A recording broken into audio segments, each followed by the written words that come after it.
They said she walked away with nothing but the clothes on her back. They called her weak, a trophy wife discarded the moment she lost her shine. Alexander St. Clair thought he had committed the perfect robbery, stripping his wife of her dignity, her fortune, and her name in a ruthless divorce settlement that made headlines across New York. But Alexander forgot one crucial detail. Silence isn't always surrender. Sometimes it's just the sound of a weapon loading. When Evelyn walked back into that boardroom 3 months later, she didn't just break the silence, she broke him.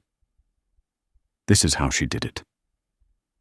The ink on the divorce papers was barely dry, yet the air in the conference room on the 42nd floor of the Sterling St. Clair building felt stagnant, heavy with the scent of expensive leather and corporate betrayal.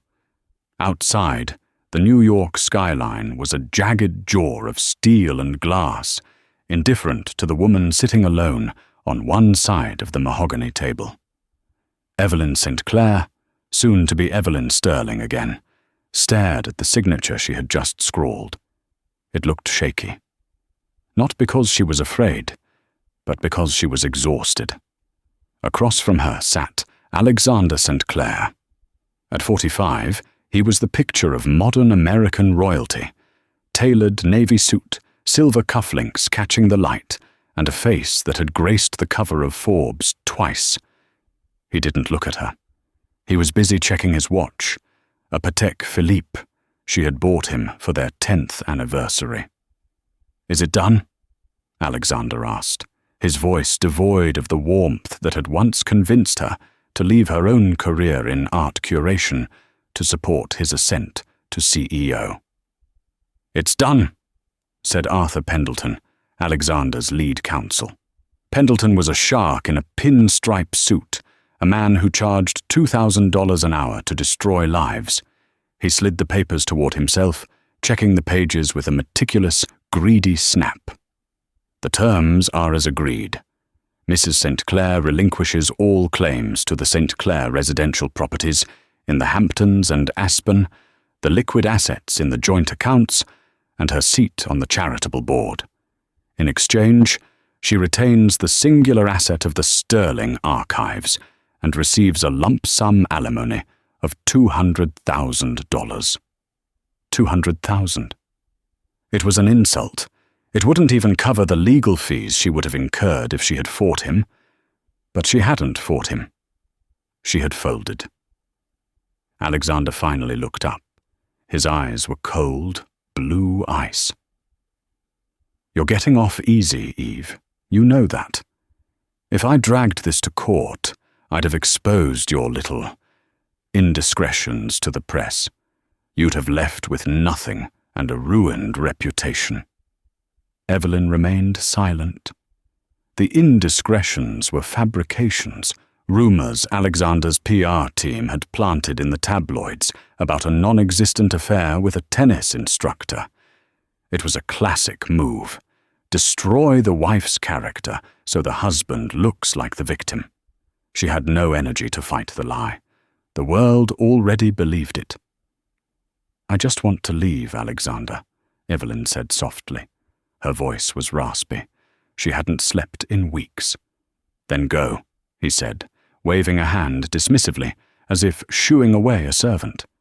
"Take your boxes. Security will escort you to the lobby." Arthur Pendleton smirked. "And the Sterling archives, of course. Don't forget your legacy." The room chuckled. The junior associates tried to stifle their laughter, but the sound cut through Evelyn like a knife. The Sterling archives was a joke within the company, a dusty, climate-controlled warehouse in New Jersey, filled with her grandfather's old journals, schematics, and failed prototypes from the 1950s. It was a money pit, costing thousands a year to maintain. Alexander had generously allowed her to keep it, framing it as a sentimental gift, but in reality, he was offloading a liability. Evelyn stood up. She smoothed the skirt of her charcoal dress. She didn't look at the lawyers. She looked straight at Alexander. "You think you've won?" she said. It wasn't a question. Alexander leaned back, putting his feet up on the empty chair next to him, the chair that used to be hers. "I have won, Eve. I have the company. I have the merger with Omnicorp next week. I'm about to become the richest man on the eastern seaboard." "You? You're a footnote." Evelyn picked up her purse. She didn't scream. She didn't cry. She simply turned and walked toward the double-glass doors. "Goodbye, Alexander." As the doors hissed shut behind her, she heard Alexander's voice booming, already moving on to the next topic. "Arthur, get the Omnicorp reps on the phone. Tell them the baggage is gone. We're clear for the acquisition." Evelyn walked to the elevator bank. Her hands were trembling, but not from grief. As the elevator doors pinged open, she stepped inside and pressed the button for the lobby. She pulled her phone from her purse.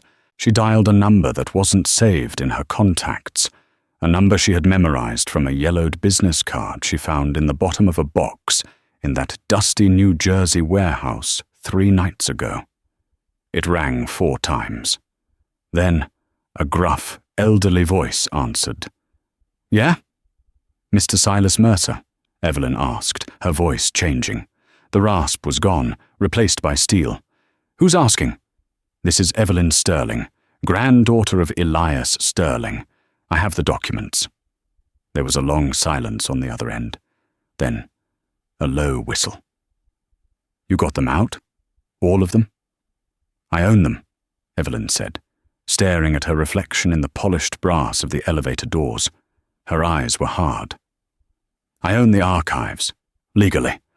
Signed and sealed 10 minutes ago." "Does he know?" Silas asked.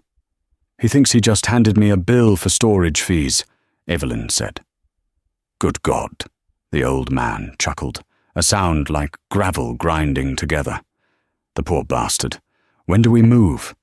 "The board meets on Monday to vote on the Omnicorp merger," Evelyn said. "I'll see you there." "You aren't on the board anymore, Mrs. St. Clair." "No," Evelyn corrected him, "but the owner of the Sterling archives is." Monday morning arrived with the violence of a thunderstorm. Rain lashed against the floor-to-ceiling windows of the St. Clair Holdings boardroom, creating a grey, suffocating atmosphere. Inside, the mood was electric. This was the day. The Omnicorp merger. It was a $60 billion deal that would turn St. Clair Holdings from a successful logistics firm into a global monopoly. Alexander sat at the head of the table, looking every inch the emperor.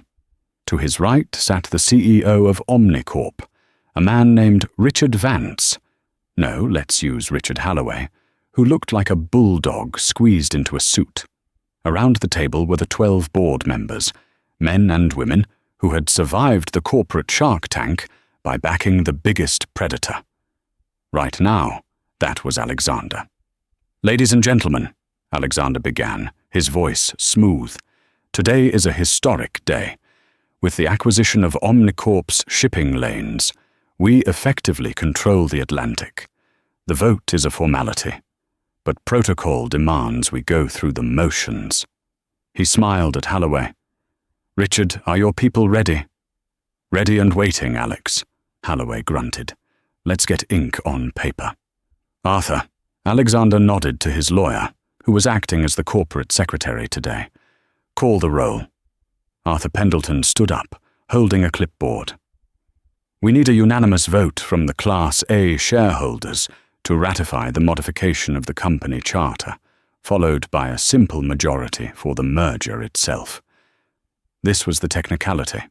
To merge, they had to change the founding charter of the company, a document written by Evelyn's grandfather, Elias Sterling, 50 years ago. "Alexander St. Clair," Arthur called. "Aye," Alexander said. "Victoria Sterling," Arthur called. Evelyn's aunt sat 3 seats down. She was a bitter woman with a fondness for gin and younger men. She had never liked Evelyn, viewing her as a rival for the family trust. She barely looked up from her phone. "Aye." Thomas Kincaid. Aye. The roll call continued. It was a sea of ayes. They had all been promised bonuses, stock options, or promotions. Alexander had bought them all. The vote is unanimous, Arthur declared, capping his pen. The motion to amend the charter carries. Now, we move to the merger. Bam! The heavy double doors of the boardroom didn't just open. They were thrown wide with enough force to rattle the glass walls. Every head in the room snapped toward the entrance. Alexander stood up, his face flushing red. Security! Who the hell? But the words died in his throat. Walking into the room was not security. It was Evelyn.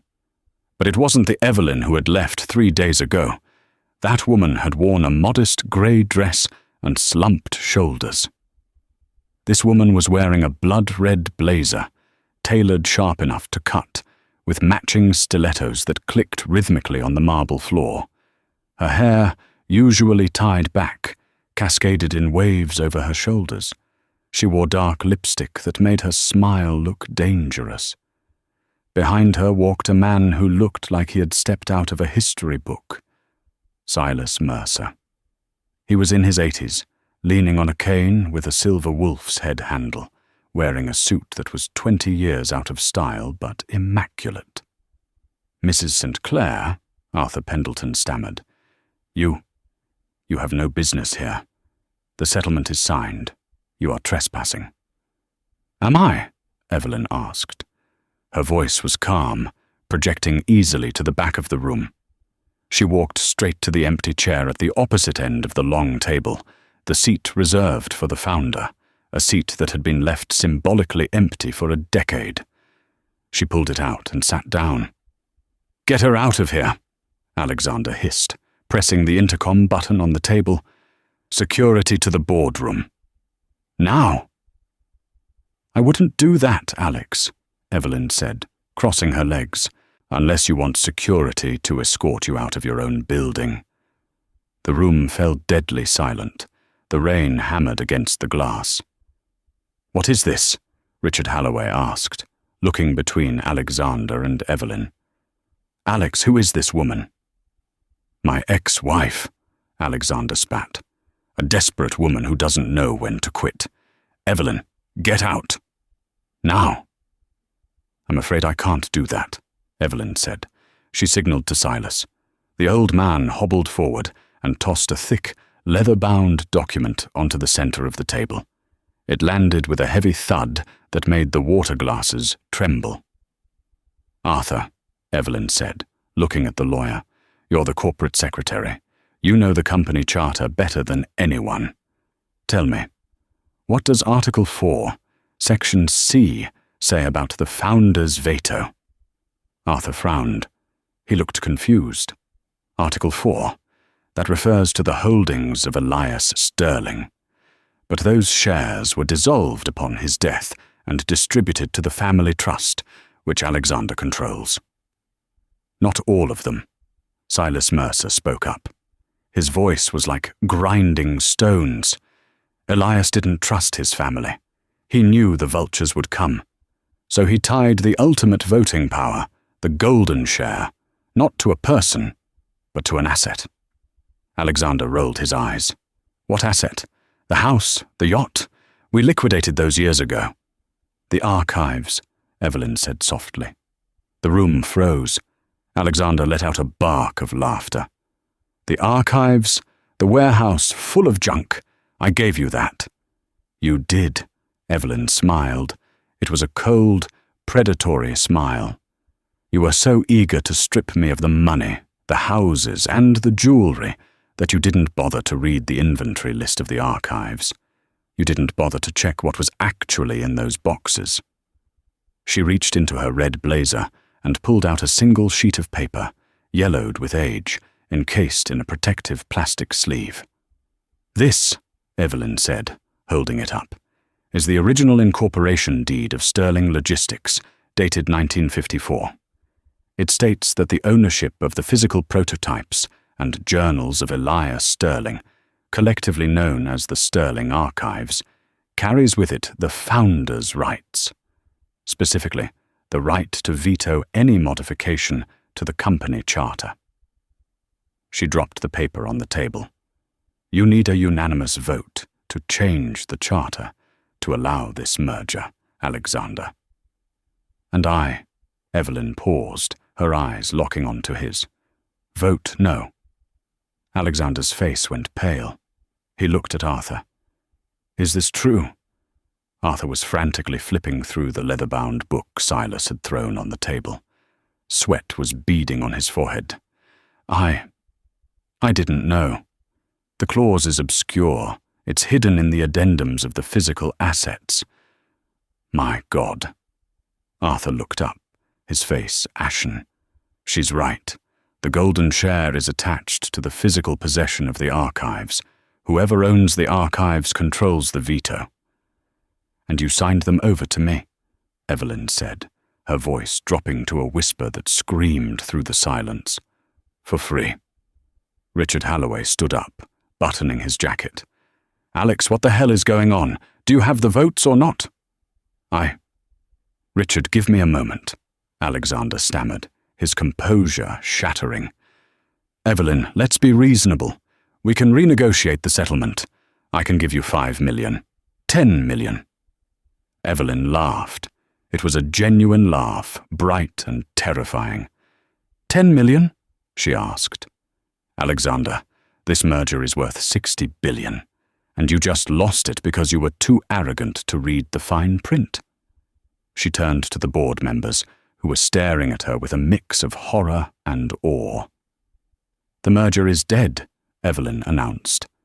And as the holder of the founder's rights, I am calling for an immediate motion of no confidence in the CEO.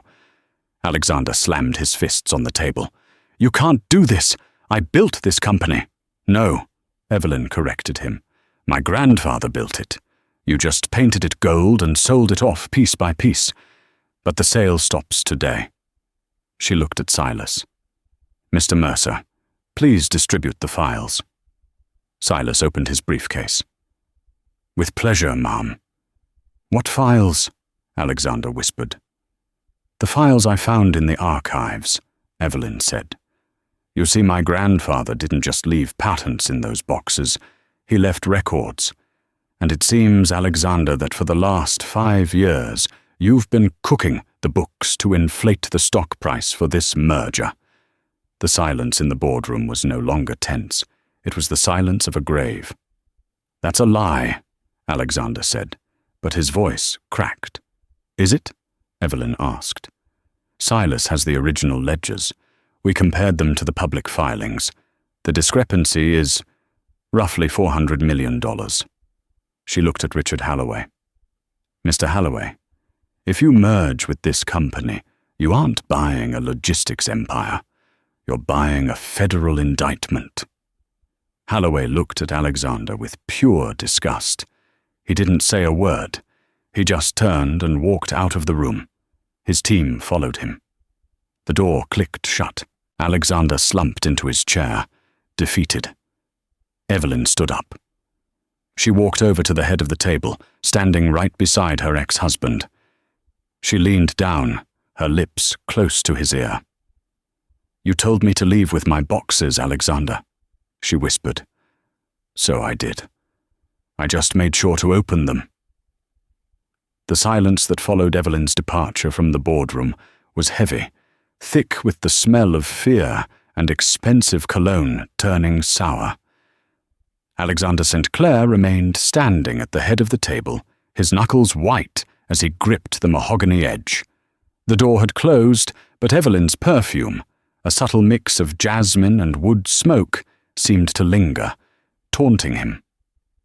Sit down, Alexander, said Thomas Kincaid, the most senior member of the board.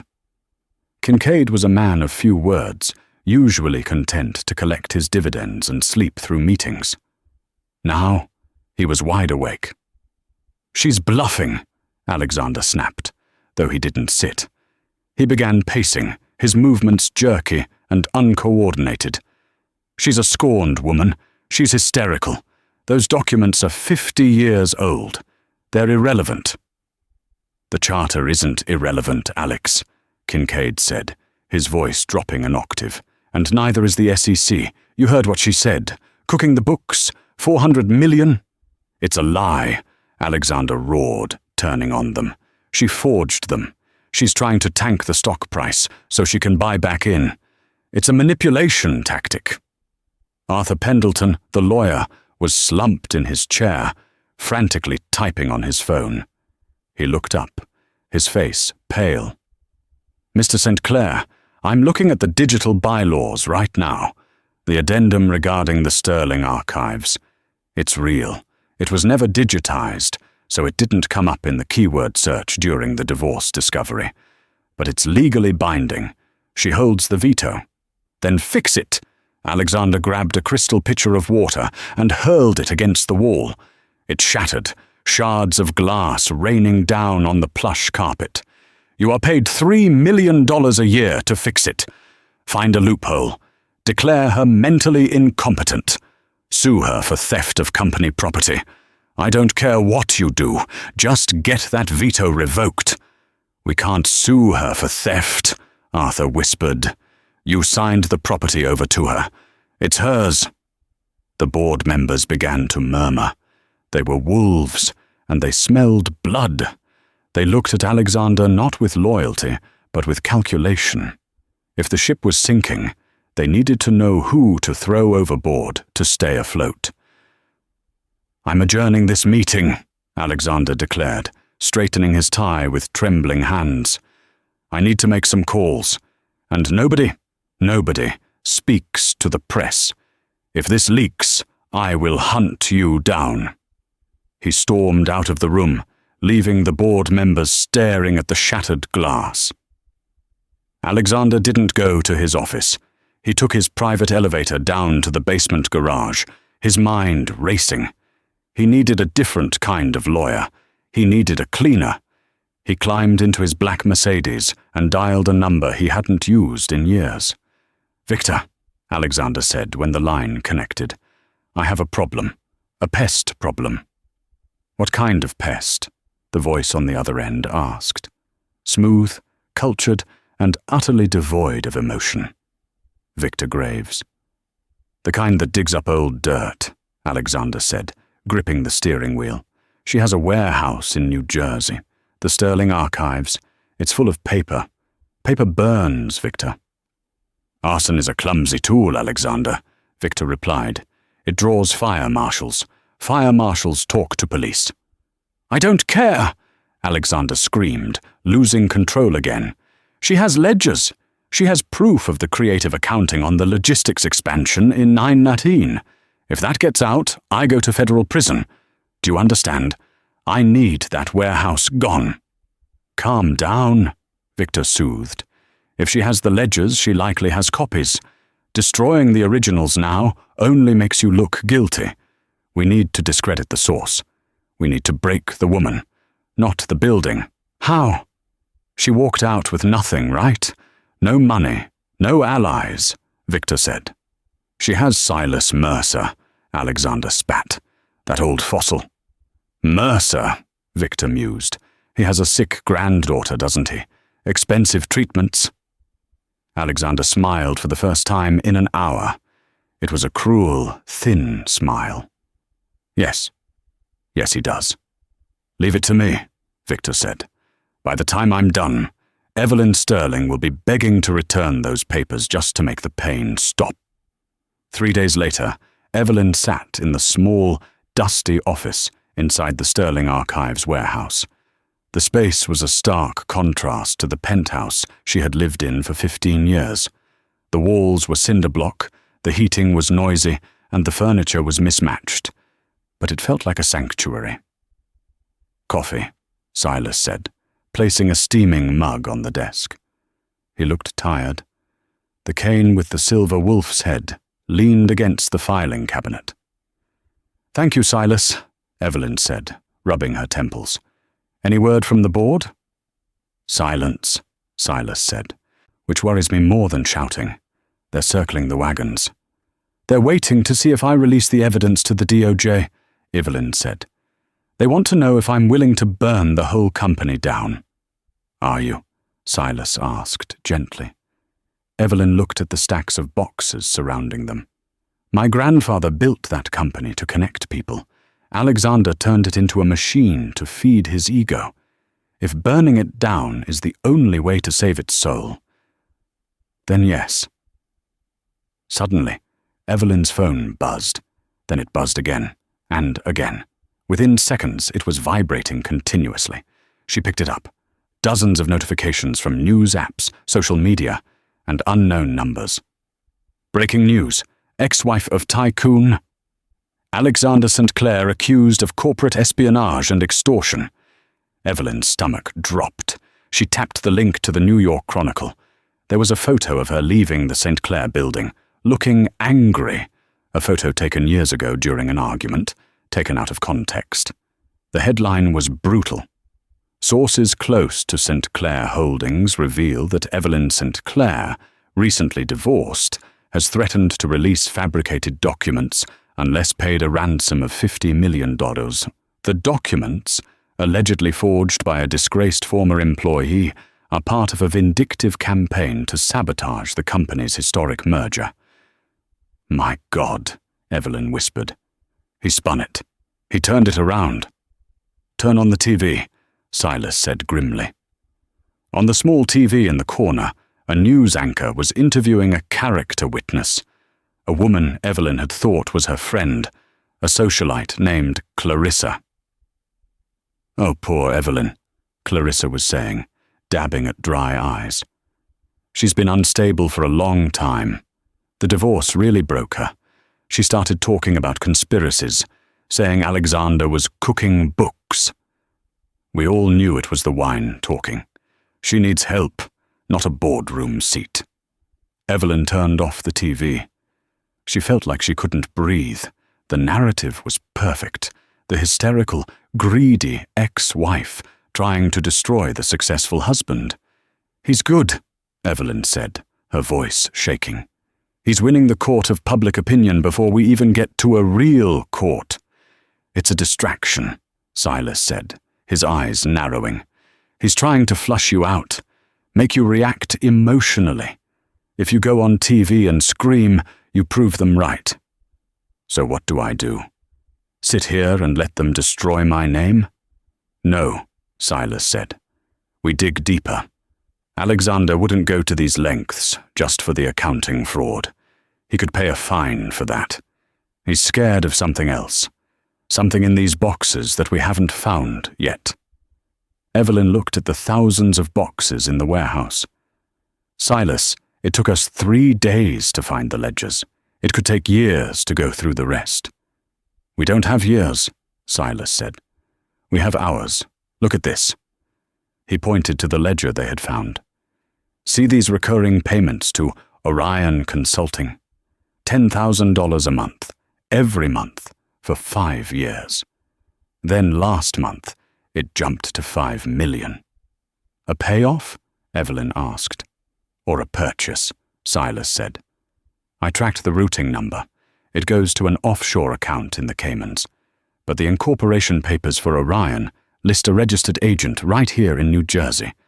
A residential address. Who lives there? Silas hesitated. He looked uncomfortable. It's not who. It's where. The address is 42 Willow Creek Lane. Evelyn frowned. That sounds familiar? It should, Silas said softly. It was the address of your father's old hunting cabin, the one that burned down 10 years ago. Evelyn felt a chill run down her spine. Her father had died in that fire. The official report said it was faulty wiring. Why is Alexander paying millions to a shell company registered to a burnt-down shack? Evelyn asked. That, Silas said, grabbing his coat, is what we need to find out. I'm going to the county clerk's office to pull the property records. You stay here. Lock the doors. Silas, be careful, Evelyn warned. I'm old, Evelyn. He smiled sadly. Nobody looks at the old man. He left. Evelyn was alone in the warehouse. The silence was no longer comforting. It was oppressive. She went back to the ledger. Orion Consulting. The name mocked her. She heard a noise, a metallic clank. It came from the loading dock at the back of the warehouse. Evelyn froze. She had locked the doors. She was sure of it. She stood up, grabbing a heavy brass paperweight from the desk. She crept toward the hallway that led to the warehouse floor. Clank. Someone was inside. Evelyn moved through the shadows of the warehouse aisles, the shelves towering above her like canyons of cardboard and steel. Her heart hammered against her ribs like a trapped bird. She saw the beam of a flashlight cutting through the gloom near row G, the section holding the personnel files from the 1990s. She ducked behind a pallet of old typewriters. Who was it? Police? Alexander. The figure moved with precision. It wasn't a random burglar. The person was wearing dark, tactical gear. They weren't looking for valuables. They were looking for specific boxes. Evelyn watched as the intruder pulled a box from the shelf, opened it, scanned the contents with a handheld device, and then threw the papers onto the floor. Then he poured a clear liquid over them. Gasoline. Alexander wasn't taking chances with the law anymore. He was burning the evidence. Evelyn knew she should run. She should get out and call the police. But if that fire started, the archives, her legacy, her only weapon, would be ash. She looked around. To her left was the fire suppression system control panel. It was old, manual. She needed to get past the intruder to reach it. She took a breath, gripped the brass paperweight, and threw it as hard as she could toward the opposite side of the warehouse, into a pile of metal shelving units. Crash. The sound was deafening. The flashlight beam snapped toward the noise. The intruder drew a weapon, a silenced pistol, and moved toward the sound. Clear, the intruder whispered into a headset. Investigating noise. Evelyn sprinted. She kicked off her heels and ran in her stocking feet, silent on the concrete. She reached the control panel. She yanked the red lever down. Hiss! The warehouse erupted in noise as the halon gas suppression system triggered. It wasn't water. It was a chemical gas designed to suck the oxygen out of the air to starve a fire. It also made it very hard for humans to breathe. Alarm bells blared. The intruder coughed, stumbling back. The gas filled the room with a white fog. Evelyn covered her mouth with her sleeve and ran for the office. She grabbed the ledger, her phone, and the key to the back exit. She burst out into the cool, rainy afternoon air, gasping for breath. She fumbled for her phone to call Silas. Pick up! She pleaded. Hello? Silas's voice answered. Silas, someone's in the warehouse. They tried to torch it. I set off the halon. Get away from there, Evelyn, Silas shouted. Get to a public place.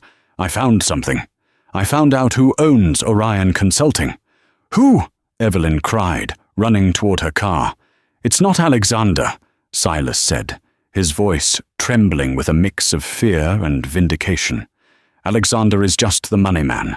The beneficiary is Arthur Pendleton. Evelyn stopped with her hand on the car door handle. The lawyer?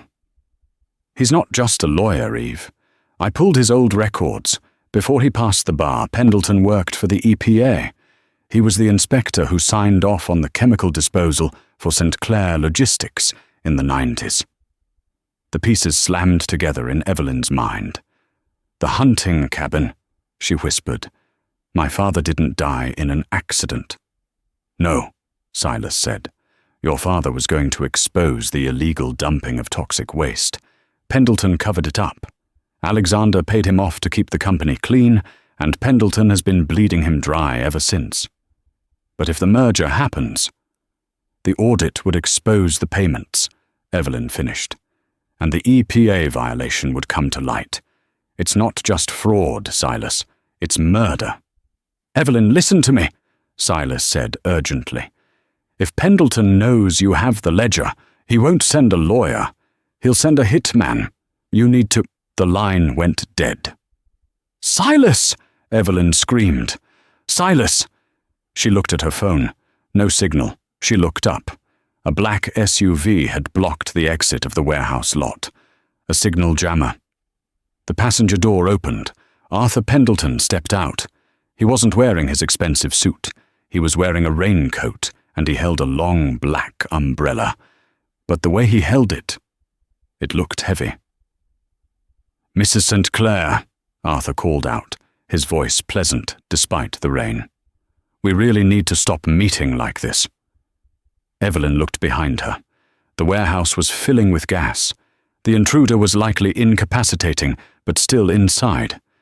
She looked at her car. It was blocked. She was trapped in an industrial cul-de-sac with the man who had likely killed her father. Arthur walked closer. "Give me the ledger, Evelyn, and maybe, just maybe, you can walk away with a nice severance package. A life." Evelyn clutched the ledger to her chest. The rain soaked her hair. "You killed him," she said. Arthur stopped. His smile faded. "Business requires hard choices, Evelyn. Your father was a sentimental fool. He cared more about some groundwater in Jersey than the stock price. He was a liability, just like you." He raised the umbrella. It wasn't an umbrella. It was a cane gun, modified, pointed straight at her chest. "The ledger," Arthur commanded. Evelyn looked at him. Then she looked at the ledger. She slowly extended her hand, holding the book out. "Come and get it," she said. Arthur stepped forward, his eyes greedy. Evelyn waited until he was 3 feet away. Then, she didn't drop the book. She threw it. Not at him, but over the chain-link fence behind her, into the rushing current of the drainage canal that ran alongside the warehouse. The heavy book splashed into the murky water and was instantly swept away. Arthur stared at the water, his eyes wide with horror. "You stupid bitch!" He raised the gun to fire. Screech! A car came tearing around the corner, jumping the curb and slamming into the back of Arthur's SUV. It was an old, battered station wagon. Silas's car. Arthur stumbled, distracted. Evelyn didn't hesitate. She lunged, not away from him, but at him. She drove her shoulder into his chest, knocking him backward onto the wet asphalt. The gun skittered away. "Get in!" Silas yelled, leaning out the window of the station wagon, blood trickling from his forehead where he'd hit the steering wheel. Evelyn scrambled up, grabbing the gun from the ground, and dived into the passenger seat of Silas's car. "Go, go!" Silas floored it. The station wagon fishtailed on the wet pavement, scraping past Arthur's blocked SUV, and roared onto the main road. Evelyn looked back. Arthur was standing in the rain, screaming into his phone. "You threw the ledger away," Silas panted, steering with one hand. "The evidence, it's gone." Evelyn looked at the gun in her lap. Then she pulled her phone out of her bra.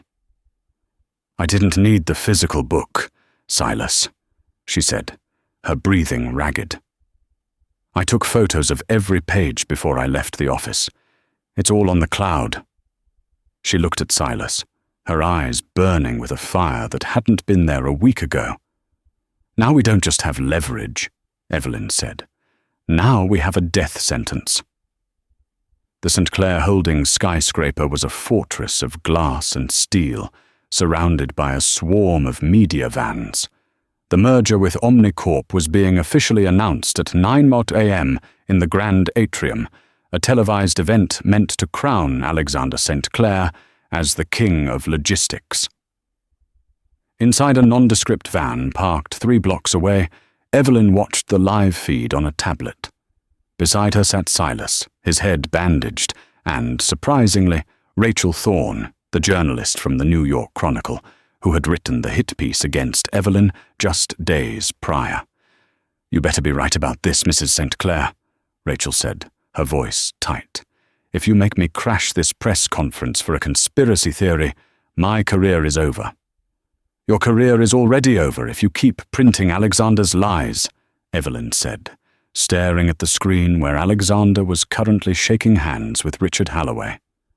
"I'm giving you the Pulitzer on a silver platter. The EPA cover-up, the murder of my father, the accounting fraud. It's all in the folder I just airdropped you." Rachel looked at her iPad, scrolling through the photos of the ledger and the old EPA reports Silas had dug up. Her skepticism had evaporated the moment she saw Arthur Pendleton's signature on a hazardous waste disposal order from 1998. "Okay," Rachel breathed. "I can get you in. I have a press pass for me and a producer. Silas has to stay here." "I'm not staying," Silas grunted, clutching his cane. "You're injured, Silas," Evelyn said gently. "And if things go wrong, I need someone on the outside to send the files to the FBI." Silas looked at her, his eyes watering. "Give 'em hell, Eve." Evelyn put on a pair of oversized sunglasses and a black cap, pulling the brim low. She grabbed a heavy camera bag. "Let's go," Rachel said. They moved through the crowd of reporters. Security was tight, scanning badges and checking bags. "Rachel Thorne, Chronicle," Rachel said to the guard, flashing her badge. "This is my camera woman. We're late." The guard glanced at Evelyn.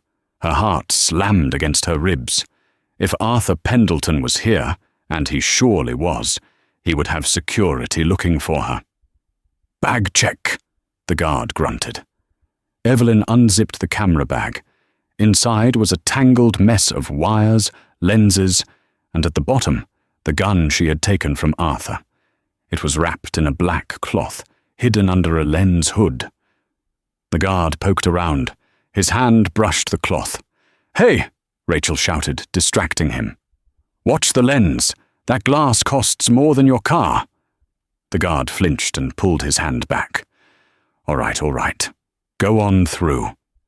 They stepped into the cool air of the atrium. It was packed. Hundreds of shareholders, journalists, and employees. On the raised stage, a massive screen displayed the St. Clair and Omnicorp logos merging. Alexander stood at the podium, looking radiant. Arthur Pendleton stood in the shadows of the wings, his eyes scanning the crowd like a hawk. He looked nervous. "Where do we go?" Rachel whispered. "To the sound booth," Evelyn whispered back. "I need that screen." They navigated the perimeter. The sound booth was guarded by a single technician who was more interested in his phone than the event. Rachel walked up to him. "Hey, I'm with the Chronicle. Can I plug into the audio feed for a direct line?" "Sure," the tech mumbled, pointing to a jack. While he was looking at Rachel, Evelyn slipped behind him. She didn't have time for niceties. She pressed the barrel of the gun, still wrapped in the cloth, against the back of his chair. "Don't turn around," she whispered. "Just plug this phone into the HDMI input for the main screen. Now." The tech froze. "Lady, are you crazy?" "Do it," Evelyn hissed, "or you'll be part of the cover-up." The tech's shaking hands took Evelyn's phone. He plugged it into the console. On stage, Alexander was reaching the crescendo of his speech. "And so, this merger represents not just a union of companies, but a union of values. Transparency, integrity, the future." Evelyn tapped the screen on her phone. "Cast to screen."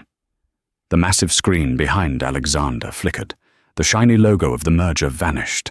In its place, a grainy, hand-scanned image of a ledger page appeared. Red ink circled a payment of $5 million to Orion Consulting. The crowd murmured.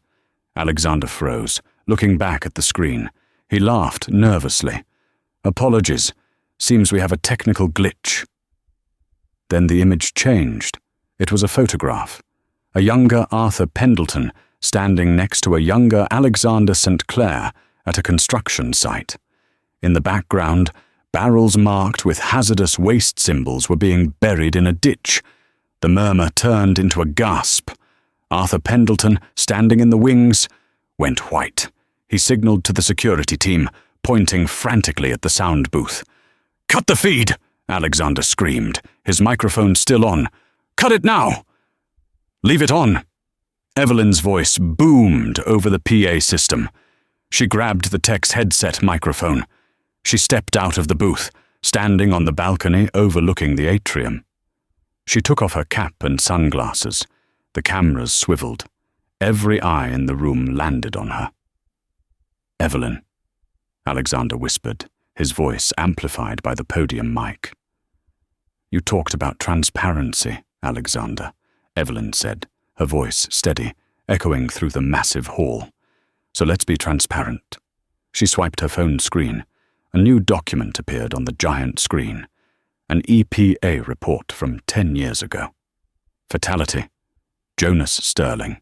Cause of fire: arson. Suspect buried. "You didn't just cook the books," Evelyn said, walking down the stairs toward the stage. The security guards were confused, looking between Arthur and Evelyn. The press was in a frenzy, flashes popping like lightning. "You buried toxic waste under residential foundations to save money, and when my father found out, you had Arthur burn down his cabin with him inside." "Lies!" Arthur screamed, running onto the stage. "She's insane! Arrest her!" "The ledger is on the screen, Arthur," Evelyn shouted back. "The payments to your shell company, the hush money, it's all there. And the original files? They're already in the inbox of the district attorney." Alexander looked at the screen. He looked at the crowd. He saw the end. He did the only thing a man like him could do. He turned on his partner. "I didn't know!" Alexander shouted into the microphone. "It was Arthur. He handled the contractors. He told me it was a cleanup fee. I didn't know about the fire." Arthur stopped dead. He looked at Alexander with pure betrayal. "You didn't know?" Arthur laughed, a manic, broken sound. "You signed the check, Alex. You gave the order. Get rid of the problem, you said." "Shut up." Alexander lunged at Arthur. The two men, the billionaire and the lawyer, collided on stage, grappling like desperate animals. The podium crashed over. It was chaos, but it was the chaos of truth. Richard Halloway, the CEO of Omnicorp, stood up. He looked at the brawling men, then at Evelyn. He buttoned his jacket, walked to the edge of the stage, and looked at the press. "The merger is cancelled," Halloway said. Sirens began to wail in the distance. Evelyn stopped at the foot of the stage. She didn't climb up. She didn't join the brawl. She just watched. She watched as the police burst in. She watched as they pulled Alexander off Arthur. She watched as handcuffs were slapped onto the wrists that had worn that Patek Philippe watch. As they dragged Alexander away, he saw her. He stopped fighting. He slumped, a king stripped of his crown. "Evelyn," he croaked, "I gave you everything." "No," Evelyn said softly, though the silence in the room carried her voice to him. "You gave me nothing. So I took back what was mine." 6 months later. The boardroom on the 42nd floor was quiet. The rain lashed against the glass, just as it had on that fateful day. But the air was different. It smelled of fresh coffee and rain, not stale fear. Evelyn sat at the head of the table. "The rebranding is complete," Silas said, sitting to her right. He was wearing a new suit. "St. Clair Holdings is gone. Sterling Solutions is officially trading on the NYSE as of this morning." "And the stock?" Evelyn asked. "Down 10%, Silas admitted. "But stable. The market likes honesty, it turns out. And with the cleanup initiative you announced, the EPA fines are manageable." Evelyn nodded. She looked down at the table. The scratch marks from Alexander's cufflinks were gone, polished away. She had sold the penthouse. She had donated the jewelry. She lived in a brownstone in Brooklyn now, near the archives. "There is one more thing," Silas said. He slid a folder across the table. "Alexander's lawyers sent this from prison. He wants to know if you'll visit." Evelyn looked at the folder. She didn't open it. She stood up and walked to the window, looking out at the city. It was her city now, not because she owned it, but because she no longer feared it. "No," Evelyn said. "What should I tell him?" Silas asked. Evelyn turned back. She smiled, and for the first time in years it reached her eyes. "Tell him the board has voted," she said. And the answer is silence. Evelyn didn't just win a divorce, she won her life back. She proved that when someone tries to leave you with nothing, they often forget that your greatest asset is your own resilience. Alexander thought power came from money and fear. Evelyn showed him that real power comes from truth and the courage to speak it when everyone expects you to stay quiet. If you enjoyed this story of revenge, justice, and corporate takedowns, please hit that like button. It really helps the channel grow. And if you want more stories like this, make sure to subscribe and turn on notifications so you never miss a part. What would you have done in Evelyn's shoes? Would you have visited Alexander in prison? Let me know in the comments below. Thanks for watching, and I'll see you in the next story.